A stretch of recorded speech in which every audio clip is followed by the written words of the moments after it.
to be a doozy. And when I say that, I literally mean it's going to be a nightmare. The whole theory behind the cube, I think we're finally going to figure out what the cube is actually supposed to do. Now, this might get a little technical, so I'll try to keep it simple and quick. I'll try to guide you correctly, I'll say that. I'm just going to jump right into it. So, we start off in Season 4. The meteor hits the depot, right? The meteor in the sky, no one really knew where it was going to go, if it was going to hit tilted, and it ends up hitting the depot, creating the divot, which is a chain reaction throughout the entirety of Season 4. Out of the meteor comes the visitor skin, like the little pod. The visitor was a character that nobody really knew what it did and was what it really was supposed to do, or still does yet. But during Season 4, it was like a superhero season, right? And the people were thinking, oh, it's superheroes and supervillains, and oh, it's all just a movie set, right? The green screens and the creating a movie. So maybe it's nothing true at all, right? Like it doesn't necessarily mean that they're actually good or evil. They could just be making a movie and they're playing those characters. It's all possible, but nobody really knows what the visitor skin, what the visitor skin tied into. It says intentions unknown if you go over the profile of it and look at it, like the little tagline.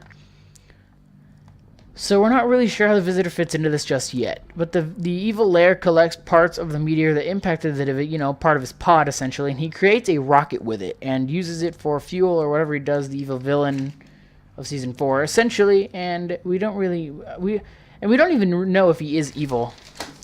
We don't even know if he is evil. We'd say that based off of the vibe of his base, or he even looks kind of evil. But he creates a rocket. I was able to watch the rocket launch as well. The rocket fired, and out of the rocket, a time rift was created. A time-space rift, like a space-time continuum thing, which pulled in real parts of the world and it put parts of Fortnite into the real world. So you saw the Durburger in the desert. You saw stuff like that. I dragged out. I think there were llamas as well that were redone entirely as well in the real world.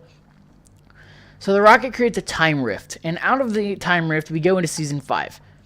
Now from the time rift the map begins to change. You see Paradise Palms come into play. You've seen now the Tomato Temple, the golf course though. Lazy Links, that was brought out of it, and you also saw mini time rifts around the map that were able to help you rotate and things of that nature. Small things, but big map changes. Big map changes are what we're focused on here. This is kind of a large scale event that's going on. And then out of the time rifts as well comes the Enforcer, or Enforcers as in plural. Now the Enforcers, if you go over the tagline of them, they've come to restore balance and order. And that, to me, just along with the name, the Enforcer, and there's many of them. If you unlock the Week 7 wallpaper, there's a lot of them, not just one. It makes it seem like they're time police. They go to places that have been affected by time rifts and try to set things right. And out of the large time rifts in the sky spawns the giant cube. Now, we don't know if the time rifts and the Enforcers are working together. They could just come out of them, and that's how they, travel. That's how they use their travel. But it's almost like Doctor Who. I think that's kind of the same premises on that show. Trying to restore balance. Don't let time get too screwed up. Whatever, you get the point, right? But that's what the Enforcers do. They try to enforce kind of the law of time and space.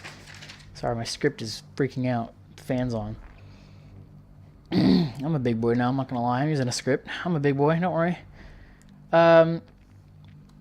They try to set things right and balance it correctly. I don't know. I don't. And this is where it becomes a little bit more speculation because we don't know if the cube is part of the Enforcers' arsenal, because they come out of the time rifts and the cube came out of the time rifts. Like, they came out of the time rifts and the cube came out of the time rifts. It was spawned by this lightning that came out of it, and the cube starts and the cube starts to move. Now that I think it might be connected a little bit is because this is again speculation here. Sorry, the challenge to unlock the Enforcer was called Road Trip. That doesn't really fit anywhere in the season. Why would they call it Road Trip? Blockbuster with Season 4, Blockbuster with the visitor skin made sense. They were making a movie like a blockbuster hit. Road Trip doesn't make sense unless the cube is going on a road trip, headed to a certain destination. And if it's doing that, I'm assuming it's working with the Enforcer to balance the universe. Put my script over. It's trying to balance the map correctly. And in order to do that properly, it would have to go to ground zero, which is Dusty Divot. And people have been speculating on the direction it's been going on Reddit and a bunch of things like that. And it's near that. People are marking the mountain next to Dusty Divot. Let me go show it on the map. This is the divot.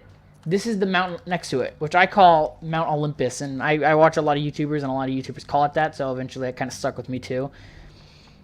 And it goes to the divot. If it goes to the divot, the cube will have something to do with restoring Fortnite to its former self. Before the meteor, before the timers, it will all go back to what it was, to restore order and balance.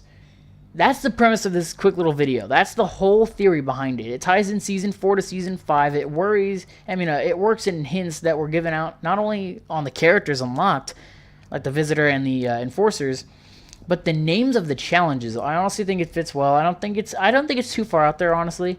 I don't know if anybody else has created something like this over the cube before. Honestly, I kind of do, but I'm not sure.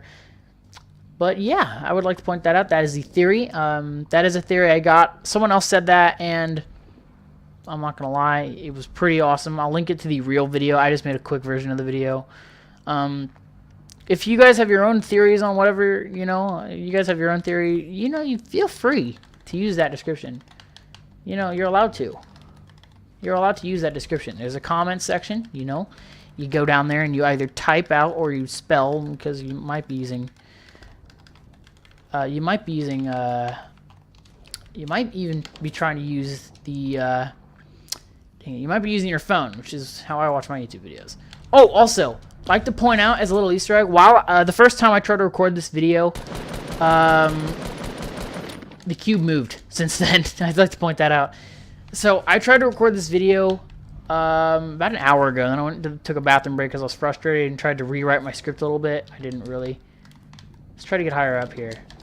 So the cube was resting right there, and it was kind of like leaning over the edge. And then I came back in an hour later, and it flopped over a little bit. And not gonna lie, I feel like my theory is a little bit off because I feel like it would have gone this way. It would have gone up here, or it would have just gone straight here, wouldn't it? But it seems to be going somewhere else. And I'm not gonna lie, my second backup theory is tilted towers. That's an option. I'm not sure, but it is possible. So yeah, thank you guys for watching this video. If you did enjoy, leave a like and comment. I always appreciate it. If you did not enjoy, well, then I'm still here. Tell me how to fix it. Tell me how to fix myself. Yeet. Anyway, thank you guys for watching this video. If you did enjoy, leave a like and comment. All that stuff, I already said it. But thank you guys, and I will talk to you all later. Oh, really quick before I'm done, I'd like to point out that the original cube spot was right here. Just to give you a spec, you can see the cube now and where it once was. You can see what's going on a little bit. Let's get a little lower. I kind of want to see if there are any more of those little purple spots on the ground. Purple little glowing thing on the ground. No, there's none of that a thing. That's weird. I honestly don't know what that little purple... It's next to the rock, next to the big cube. Thank you guys for watching, and I guess I'll talk to you all later. Bye. Thank you guys for that video. If you did enjoy, leave a like and comment. I would just like to point out that I recorded that video about 4 days ago. Since then, the cube has moved in the complete opposite direction I thought it would, so the theory is no longer really truly valid. So I predicted it was going to Dusty Divot, and it looks like it's going to head to Tilted instead. It went the round way, and now it's somewhere... It's a little bit southeast of Greasy Grove. Just like slightly there. It can see Greasy Grove from there. And I don't know why it moved that fast in the amount of time, but it kind of pooped on my theory, dude. So I would like to point that out real quick. So when this does get uploaded, I'm just going to still upload it anyway. But I would just like to point out that it did get kind of sharted on. But, thank you guys for watching anyway. I appreciate it. Yeah, thank you guys for watching, and I'll talk to you all later.